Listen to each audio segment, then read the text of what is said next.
Tom Williams, CQ roll call, Getty Images. NBC News retracted its report that the phones of President Donald Trump's personal attorney, Michael Cohen, had been wiretapped on Thursday, amending its report to indicate that Cohen's phone lines were instead being monitored by federal agents. 3 senior U.S. officials are telling us that this was not a wiretap, reporters for the news agency said on air. Instead, it was what is referred to as a pen register. That means it is a log of phone calls that were made from a specific phone line or a specific phone lines. NBC corrects Cohen wiretap report on air. 3 senior U.S. officials are telling us that this was not a wiretap. Instead, it was what is referred to as a pen register.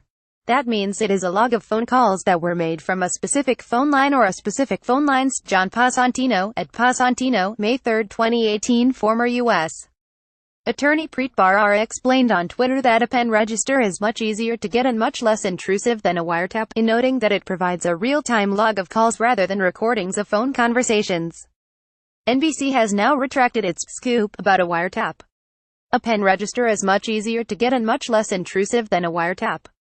No actual phone call content is listened to. Basically, it's a real-time log of calls.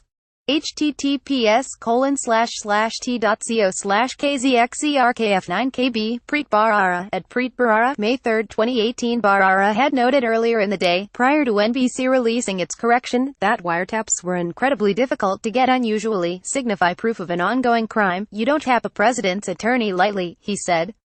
In an editor's note published with the online version of its story, NBC said it had originally reported the wiretapping report based on information provided from 2 separate sources with knowledge of the legal proceedings involving Cohen, and had since revised it to reflect a more accurate version of events.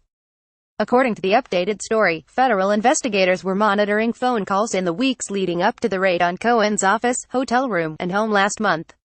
The phone calls were listed on a call log but were not recorded in any way. The report also states that, according to one person, at least one phone call between a phone line associated with Cohen and the White House was logged. It is not known when a federal judge authorized the monitoring of Cohen's phone calls.